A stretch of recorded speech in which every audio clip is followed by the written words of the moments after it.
Found it. Fred? Well, hello, Kurt. My coffee's still cooking. Well, it's okay. We can have this. I can always pause it. No, But- you go ahead. But, but, you were talking to me, Paul, Ronald Paulsvig, Doolittle, and Morrison today, Yes.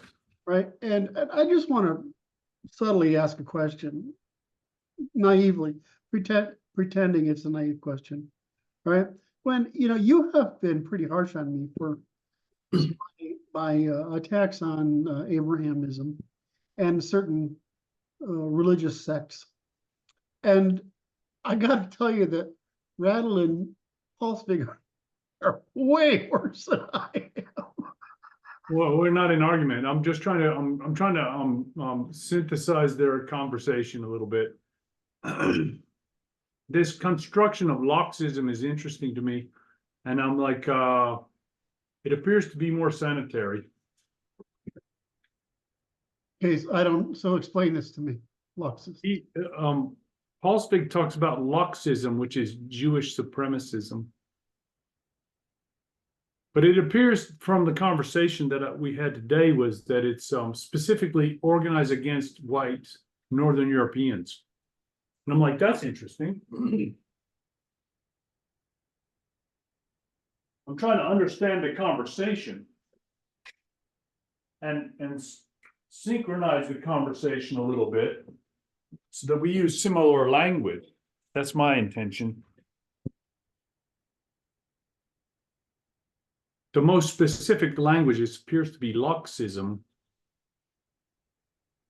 Luxism, a term that's been used by some individuals within fringe or extremist groups to describe alleged discrimination or hatred toward non-Jewish people by Jewish people. It is important. Blah, blah, blah, blah, blah. Blah, blah, blah. It does not have scholarly and mainstream kind of credibility, is typically used to prejudice. Yeah, well, okay. Okay, so it's the rest of it's prevarication. The first sentence is all that matters. It's interesting because it's like it allows. So Paulsvig is he at least is married to a Jewish wife, and he's insulating the innocent Jewish people from Loxism by that terminology. And I'm like, I accept that. Oh, I see. So he's removing. It's sort of like saying political Jews are the problem, right? So he also talks about Talmud world order. Yeah. Well, can I go ahead? Finish, and then I have a bunch of questions to ask. Go ahead. Well, I didn't want to. I felt like I cut you off when you were on a roll there, and I didn't want. I'm good. I got fresh coffee, see, in my dirty little cup. Okay, I have my less drippy cup. Oh my, it's very, very fancy indeed. It's not quite as good as a thinner one, but hey. Anyway, so I am in the group that says the Jews act like they have no memory of themselves before the 16th century. Right?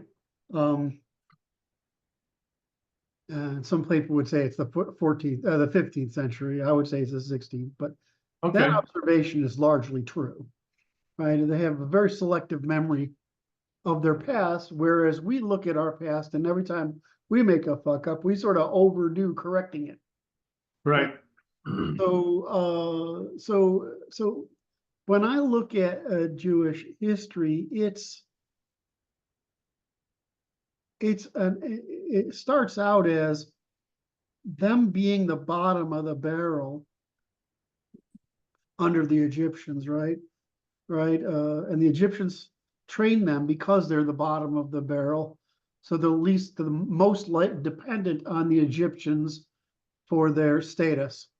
Right. This turns out to be training them in writing, accounting, numbers, and money lending. Right?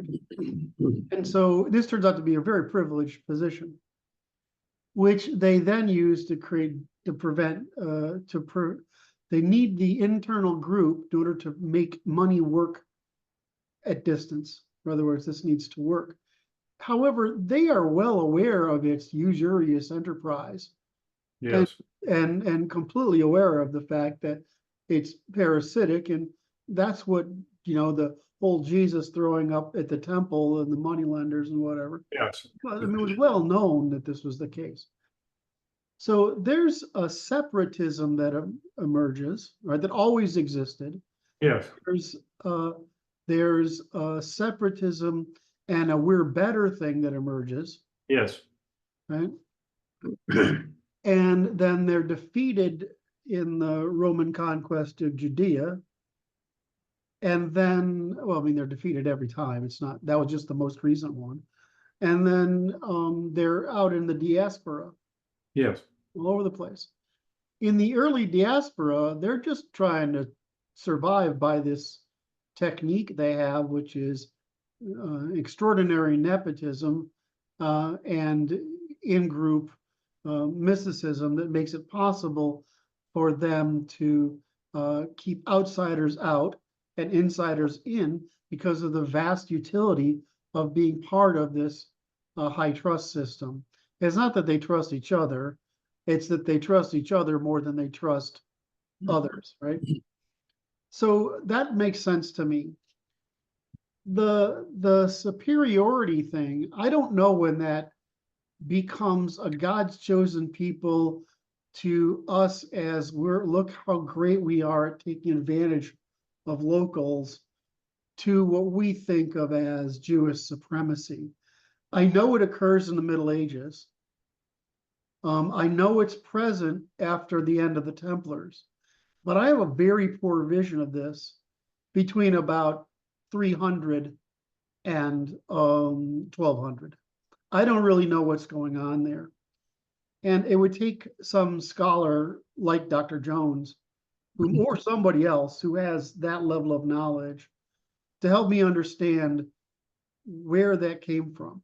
Because this idea of overthrowing Europe and ruling it isn't new. I mean, it's at least medieval.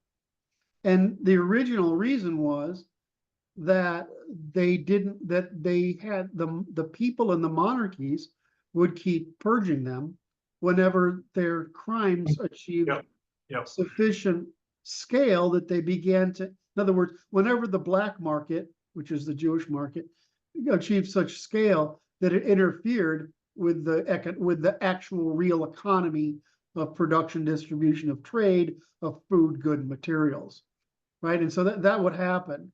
And of course, they say, well, we weren't allowed to have land. Of course you weren't, because you weren't allowed to have land, because if you could lend money to people and repossess land, you would basically use baiting into hazard.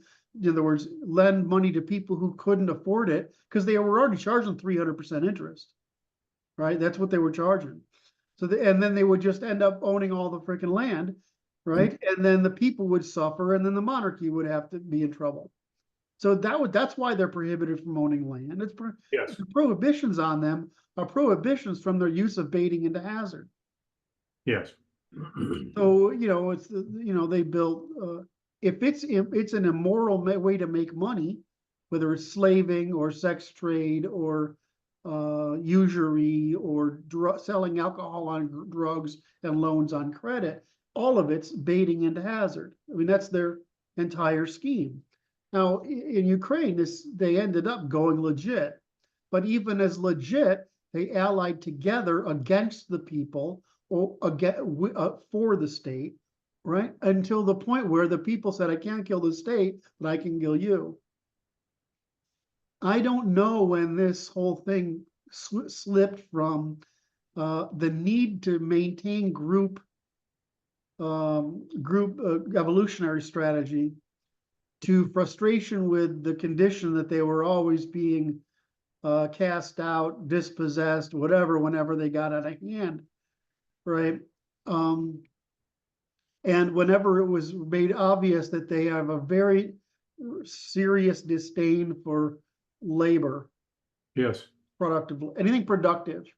In other words, they always seek the extractive, never the productive. the productive is not grows fast enough. Correct. It isn't. However, it's like saying your house doesn't have a foundation, right? It's Right. why it's one thing when guys like, guys who run big companies are throwing money around all over the place because we can afford that. But, the European thing is you don't fuck with the little guy because, he's making the bread, or so to speak. Right. They don't do that. So I don't know when this big change happened, and then what happened with the Holocaust narrative, myth, whatever it is. There's some, I just found out today that the camps had revised downward their. Oh, yes, hugely, hugely. I didn't know that. Oh. That's a reason. That's the number I believe. Huh. You told me 1 million people got killed. I mean, I'm gonna, duh, right? I mean, starvation alone would have done that. All right. But you tell me 6 million did. I'm like, I don't see anybody actually validating that number. I'm not biased really one way or the other. I just like to know. And Right. and so, you see that stuff come out. So I'm not informed on this kind of thing. I just look at the economics, the law, and the incentives, right? I mean, it's not miraculous. And so I just don't know when that happened. Do you have any idea? I'm trying to paint a pretty full picture here, so I'm not like beat up for some assumption I'm making. I mean, you get to Solzhenitsyn. Where are we here? There we go. Bing. Yeah, there we go. Super sure. I gotta turn. I don't know why I gotta turn that thing on to get that. Anyway. So, why, Solzhenitsyn writes about this. He's Yep. right. I mean, I can't find anybody who didn't write about it, who wrote about it. Peterson won't talk about it. Well, Peterson has, That was a jab. That was a tiny little jab. okay. I'd rather people do some good, and some of I'll do my good, and he can do his good, and the good That's together. all right. I'm sorry to distract you, sir. So I look at this, and the pre-war description of Jews is true. It's all 1890. It's all true, and I think we know what went wrong. We know that in Europe, that kind of behavior, money lending, is considered immoral even among the aristocracy, because it's considered parasitic even among the aristocracy. It may be necessary, but it's parasitic. So the aristocracy doesn't mind borrowing money because it's usually for war or something along those lines, right? Right. But it minds when its people borrow money, right? If it's not its merchants borrowing trade, because production, little people, they don't have a lot of control of scale. Merchants have a little control of scale. Right. And the aristocracy has a lot of, nobility does at least, and then the aristocracy have quite a bit of control of scale.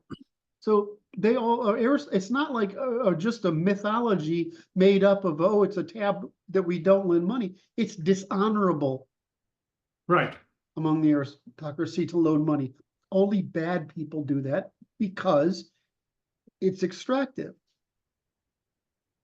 So in the end, at least money on interest, right? Because it's not uncommon for you to go to the Lord and say, I need X number of Y coins to do this deal. Can you lend that to me if I pay you back when I get ready? And he'll say, well, great, but you're going to put up your cows right, for that in case you run off with it, right? And you're like, yeah, no problem. The nobility did that all the time. right. That wasn't an issue. Matter of fact, it was the church would do that at times. Churches basically, temples in the ancient world and churches in the medieval world are basically banks. So I just go through this and I'm like, I just don't understand when this happened, that this Jewish supremacy thing happened, other than they were so frustrated by being kept out for so long. They developed this superiority thing, despite they couldn't demonstrate it in productive and moral ways, right? Then they actually got to the point where we let them in. They felt great, but then Thank you, Napoleon. What? Thank you, Napoleon. Well, Napoleon did it, but then so did Napoleon. So did the Church of England. Now, Right. if the Templars hadn't been killed, and the Church of England hadn't been privatized, right? Had been maintained by not Church of England, what the fuck? The Bank of England. Yes. Can you keep me? You're supposed to keep me from saying stupid. Oh my word. Now you're holding me to a high standard, sir. Oh, I have to drink my coffee a little bit. So you can't. So the Bank of England was a mistake, and the Fed in the United States was a mistake. In France, at least, they just took all the Rothschilds' money like they should have, which is basically what you and I are recommending, right? I mean, we're just going to take all the trillions of dollars that are out there and extract it from the people and put it back and get us out of the hole we're in. So your face said you shouldn't say that with your outside voice, Kurt. I think you're mistaken. Yeah. Okay. Mistaken. I'm waiting. Like, there's an arc here, and I want to know if you've completed it. I'm just trying to say we know what the process was. We know that the post-war movement here was a propaganda system based on the Holocaust narrative, not myth. It's not a myth, but the narrative, right? The exact. Right. And that essentially the criticisms of the Jews were all true. Their war against Germany, their war against Europe, there's their claims of superiority, despite that they make all their income from immorality. And so I'm wondering how did this, if I look at it from a scholar's perspective, like somebody who's a history of this stuff, I don't think. Hey, this is an opportunity for me. I want to, you gentlemen, hit like and subscribe and the notification bell and leave comments about this, what you find to be true in what we have discussed so far, so that we may get some historical elucidation. Yeah, I'm kind of, if I don't know it, I'm skeptical that the Vox Populi knows it. These boys are smart, man. Okay. We'll see what they say. Well, you sent me that beautiful video series. Oh my. Which is, where is it? It's up here somewhere. Europa, the Last Battle. Yes, it's very rough.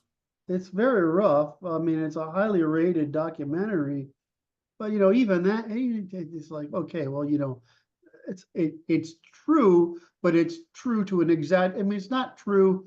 It's true in principle. Right. The amount of, okay, that's kind of taking it too far goes in there. There's quite a bit of that, and I like that. I want to be able to say, look, if I want to be able to take it too far. When you take it too far, I would say, if you're going to take it that far, I'll take it this far, right? Okay. When I know my knowledge, I want my knowledge in scholarly form, which is what's the data. There are some good authors on the Twitter feed that are studying this matter. And so maybe they will be able to help us. Okay. If anyone knows, I'm specifically pointing at Paulsvik and Dr. Rottle. Okay, if they know that, if somebody, please. What's the question you want them to answer? I want to know the timeline of Jewish development from separatism to chosenness to, hey, we're pretty freaking good, to superiority, so we need to defeat these Europeans and rule them. I want to know the timeline of that evolution of Jewish thought. Because, honestly, I mean, I hate being one of those people. I have gay friends, I mean. Oh my. I mean, it's like those guys who say that, and so what? It doesn't, that's not a validation of your opinion. So, but the truth is that I have Jewish people I really care about.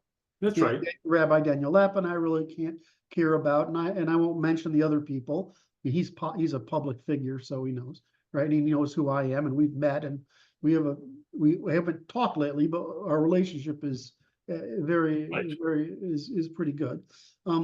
But if I talk to him, or I talk to some of the Jewish guys in the libertarian movement, or Right. if I talk to, frankly, most Western educated Jewish rabbis that are not, that are not in there, they're vintegrated, right? Right. I have a good relationship with those people, Jewish scholars, I mean, so I don't want to make this like I just want to understand that timeline, because Yes. I work from first principles, by Right. first principles, and if I understand that timeline, I can work to correct the error that's happened and explain it. So again, if there's anybody, the intellectual fear, I don't believe it. I mean, I could ask Hop, but I don't think I can not Hop. Fuck, Hans, not Hans Hop. McDonald, Kevin McDonald, if he could answer that question for me, he might answer it. I suspect that our E. Michael Jones could answer it. Would ask. Huh? I would ask you. And because you have group strategies don't change, but the narrative and imaginings that result from group strategies do. That's right. Process. We double down Operation. on stuff, right? It's I mean, operations. nobody would have, it was a long time before we realized Christianity was a hell of a good excuse for Arianism, Right. right? Now, Kurt, I got to ask this question. Are you done with your little arcs? I'm done with my arc. Oh, so then I can say it again. You nice people, please do hit like and subscribe, and then the notification bell, and then leave your comments so that we can know what's going on. And then Kurt will make a new little video after this little short one, and then we can have a working session. Thank you, boss. So wait a minute. Can I tie this back around? This is my attempt, my usual lame attempt at humor. Oh my. Okay, so all those beat downs you gave me. Now you got to understand. You got to understand what a beat down from Brad looks like. It's very subtle. Oh right? my. It's very subtle, but like water on a rock, it still has its effect. So his beat down on me about the Jewish question has now. I just want to make sure that, have you overcome that particular problem now? Well, I don't know what you're referring to, sir. Oh, you are such a dick. I love you. All right. I hope this was a good discussion. I hope someone has the answer for me.